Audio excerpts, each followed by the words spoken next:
waxaa nabigu tilmaamaya boqor baa jiray boqoradii hore ka mid ah qur-aanku inta badan ama nusuustu inta badan ma tilmaamto qisaska sidan bini aadamku sheekada u qoro bini aadamku wuxuu ihtimaam siiyaa qofka magaciisa waqtigu meeshuu ahaa goortay qisadu dhacday magaaladii ay ka dhacday waxaasi muhiimka maaha qur-aanka iyo sunnadu markay inta badan ka waramayaan waxay ka waramaan qisadu namuda tusaalaha ay tahay meesha tusaalaheedu ku jiro ayan kan qofkii ay ku dhacday qof magacu doonaha yeesho magaalada ay doonto ha haato waqtigu doona dhacdadan inay sidaa u dhacda qiimo samaynaysaa ama afraadii samaysay wax badan lagama waramayo wuxuuna waleeyay dadkii idinka horreeyay boqor baa ka mid ahaa boqorkaasi wuxuu lahaa sixiroolihiisii baa gaboobay dabeetana wuxuu yihi waan gaboobo waxaa laga yaabaa inaad jashaydii dhowdahay waxaad ii keentaan wiil yar oo fahima يعني هو روح فهمية وفطن intelligent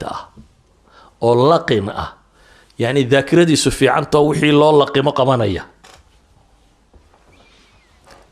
صد حريبة ميشان كوجرا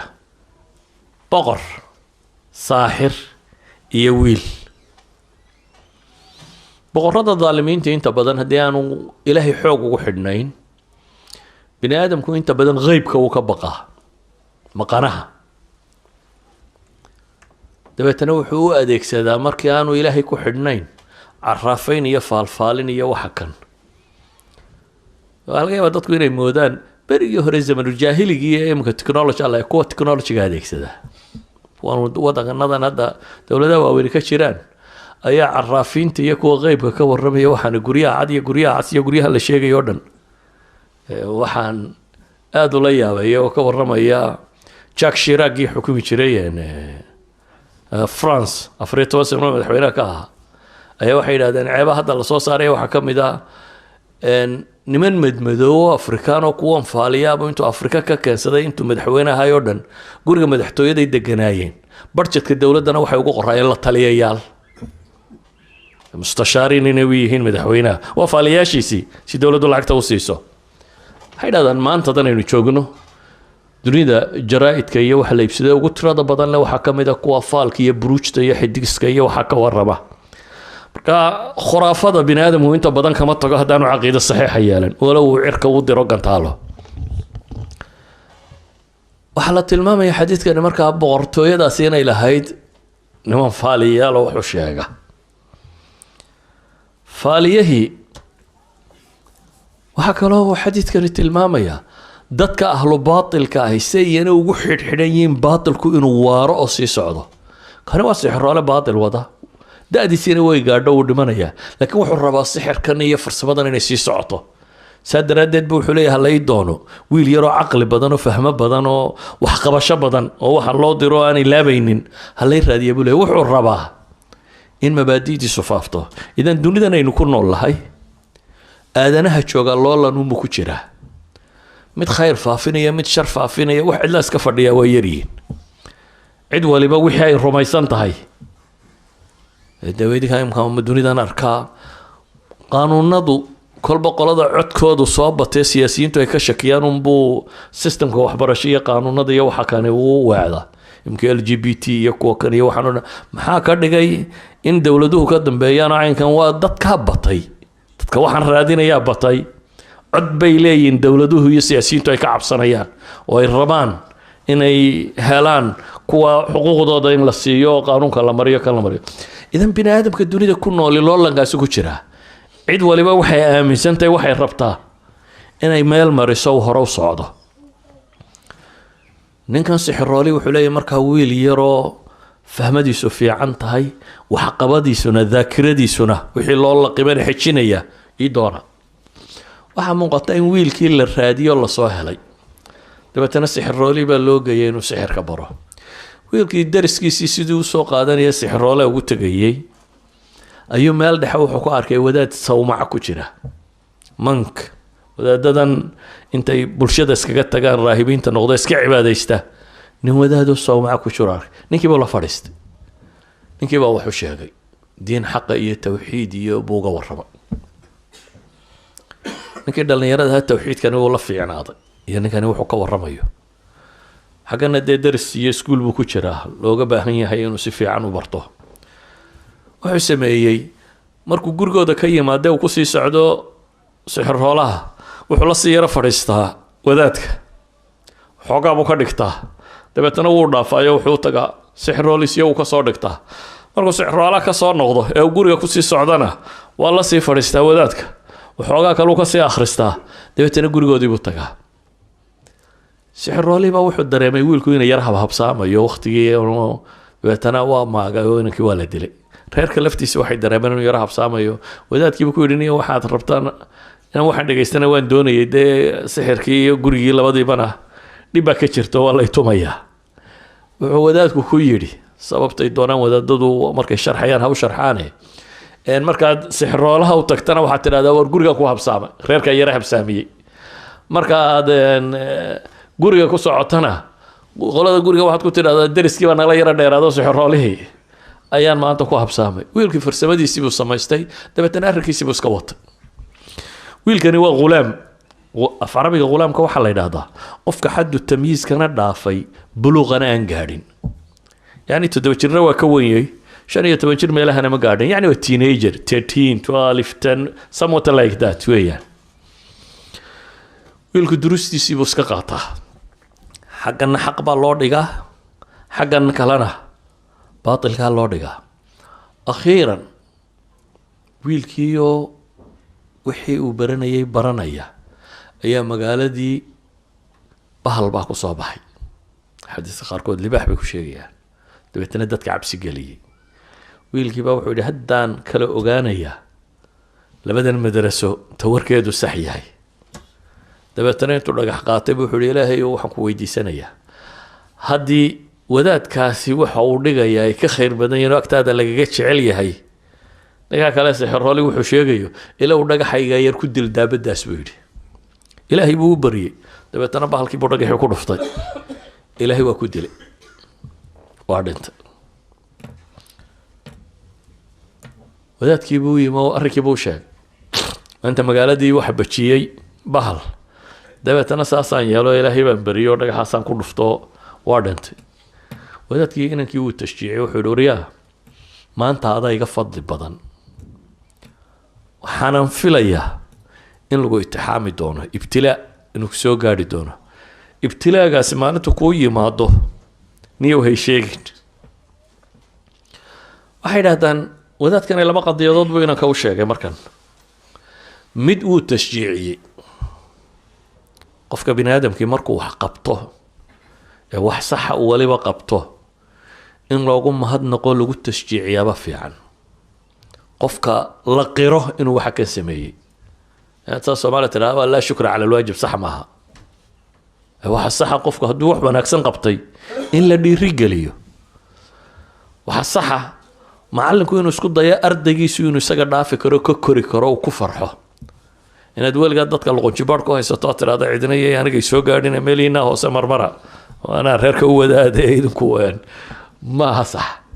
sida saxda ah waxa weeyaan inaad ku faraxdo dadku inuu mustaqbal yeesho intaad adigu garanaysay in ka badan hadday gartaan inaad ku amaado bulshaduna saasay ku horumartaa marka ay hore u socotee dadka hore loo wado idan wadaadkani mar inankii wuu dhiirigeliyey mar kale bay yidhahdaan tawaaduc buu muujiyey oo ah qof isla weyni ka muuqatay waxaan aanunba wax garanaya intiina kale waxba ogtiin yaana idinka weyn oo intaa kusoo dhex jiray ma taagna bay leeyihiin tawaaduc buu muujiyey waa inaan yar ninkuu leeyahay maanta adayga mar saddexaad bay yidhahdeen wuxuu muujiyey dadka asxaabul xaqa ahi in dunida tan imtixaan ay ku maraan yacni dunidu ma aha daartii abaalmarinta daarta saxda ee abaalmarintahay waa xaggee waa aakhiro dunida tani waa daaru libtilaa'i walimtixaan markaad imtixaan nooca ka baxdaba mid nooc kale unbaad gelaysa saad imtixaanadaa u wado maalin mid dhaqaale maalin mid caafimaad maalin mid waxbarasho maalin mid shaqo maalin mid guur maalin mid caruur saaduun maalin walba problem u xalilaysa problem u wado ay naftu kaaga baxaysaa adduunku markaa waa imtixaan gebigiiba nataa'ijta rasmigaana waxaa la helaa marka aakhiro la tago wiilkii ilaahay buu si dhaba ugu xidhmay tawxiidkii iyo caqiidadii fiicnayda loo dhigay waa biyo dhigeen sixirkii iyo wixii waa biyo dhigi waayeen markay tani biyo dhigtay kadib wuxuu noqday nin dadka ilaahay u barya oo ilaahay ducadiisa aqbalo qaar baa u yimaada indhala ilaahay buu u baryaa ilaahay baa indhaa u bixiya qaar baa u yimaada xanuuno kala qaba ilaahay buu u baryaa ilaahay baa caafimaadiya magaaladii waa isu tilmaamtay wiilkaa yar hadduu kuu duceeyo ilaahay ducadiisa waa ku aqbalaya iyadoo arrinku halkaa marayo ayaa boqorka nimankii xaashiyadiisa ahaa dadkii ku wareegsanaaye la joogay mid ka mid ah ayaa indhabeelay wuxuu maqlay wiil yaroo dadka markuu u duceeyo indhuhu ay baxayaan dabeetana xoolo badan buu soo qaaday wiilkii buu yimo wuxuu ihi waxaasoo xoolaa baan kuu sidaa haddaad labada indhood ii bixiso ay ii fiicnaadaan wiilkii wuxuu ku yidhi dhegeyso anigu indhaha ma bixiya buu yidhi ee dadku hadday ilaahay rumeeyaan baan ilaahay u baryaa ee adigu ilaahay rumee ilaahay inuu rabbiga iyo caqiida ninkani waa wiilkan ha yaraado waa daaciya diin dadka u sheegaya ilaahay rumeeyo aamin buu yidhi markaad qof dhab oo ahlu tawxiid noqoto aniguna ilaahay baan kuu baryaa in ilaahay indhahaaga kuu soo celiyo ninkii sidii buu yeelay ilaahay buu rumeeyo waa qumanaad wiilkiina ilaahay buu u baryey dabeetana labadii indhood baa ilaahay baa dib ugu soo celiyey wuxuu ku noqday gurigii boqortooyada dib markuu ugu noqday wuxuu u yimi boqorkii baa yidhi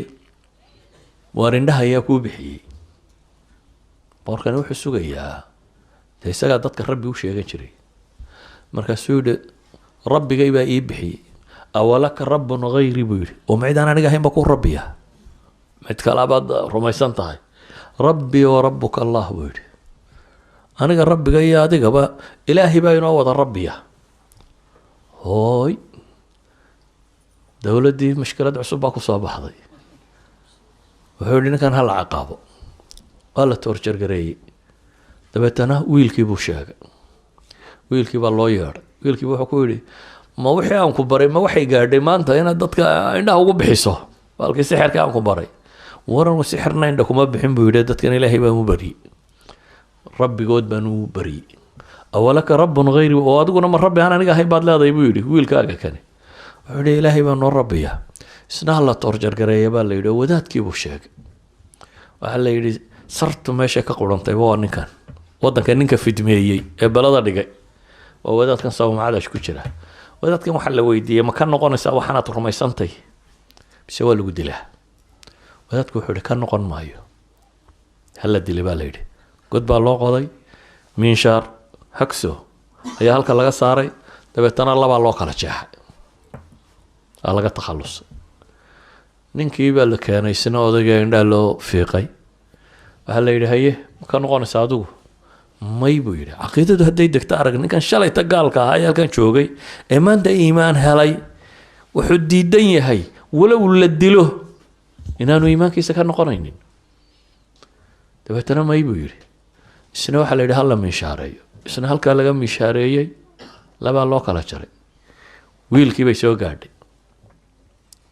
wiilka dee sixirkiina isaga haya uu boqorku sugayay oo ninkii wax la barayay mushkiladan kalena isagaa geystay dabeetana wuxuu intuu niman ku daraybu wuxuu yidhi qaada waxaa geysaan buurta gebigeeda saara uu biqi doonaa markuu arko godkee waxaad tidhahdaan ama halkaasaa lagaa tuuraya ama ka noqo waxa kanaad wado way kaxeeyeen halkii bay geeyeen markii dacalkii la saaray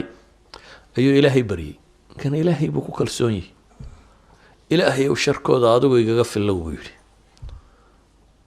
buurtii baa gilgilantay nimankii baa ilaahay ka daadiyay askarta ahaa isagii baa badbaaday u soo noqday iskamuu tegin wiilkan iyo mays odhan gaalkii ilaahay baa kaa badbaadiya baxso ninkani waa nin diin xambaarsan oo raba bulshada tan inuu bedelo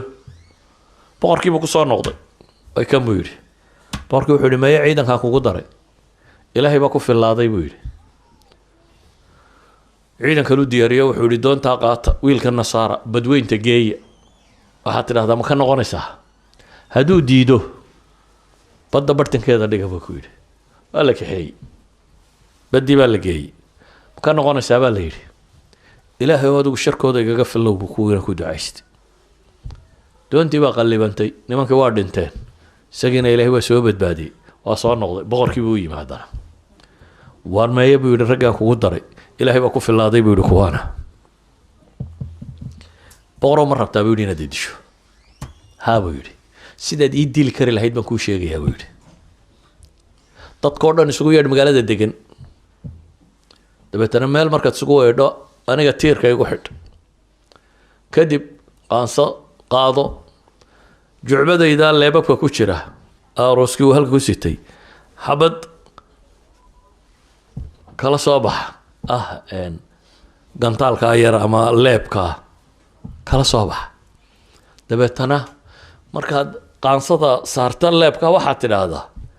bismi illaahi rabbi lghulaam magaca allaan cuskaday ghulaamka rabbigiiya intaa dhe buu yidhi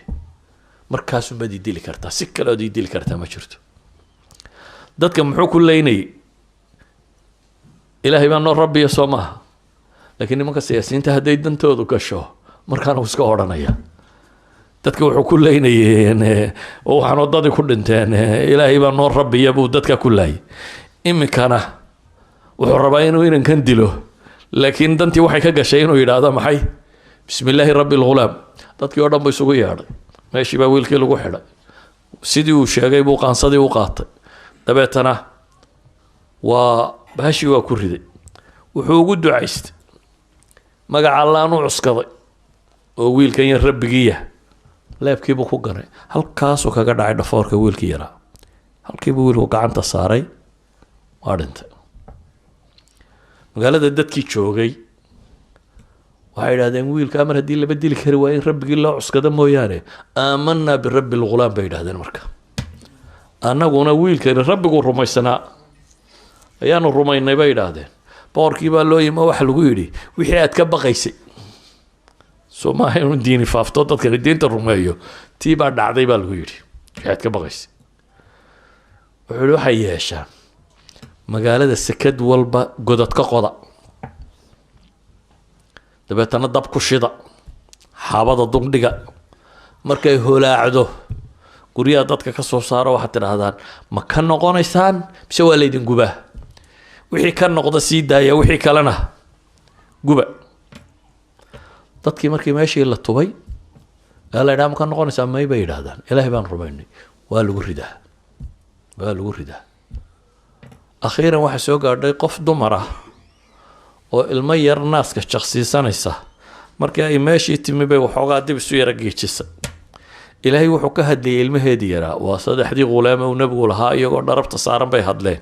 nabi ciise ka mid ah wiilkan yar baa ka mid ah jurayj wiilkii looga hadlaya ka mid ah waxay ilmihii yaraa baa ilaahay ka hadliyey dabeetana wuxuu ku yidhi maxay yaa ummaah isbiri fa innaki cala alxaq hooyoy sabir xaq baad ku sugantay buu leeyahy kii naaska nuugay hooyoy sabir xaq baad ku sugan tahay kadib ayaa islaantiina la gubay qisadu wax ka dambeeya laynooma sheegin waa intaa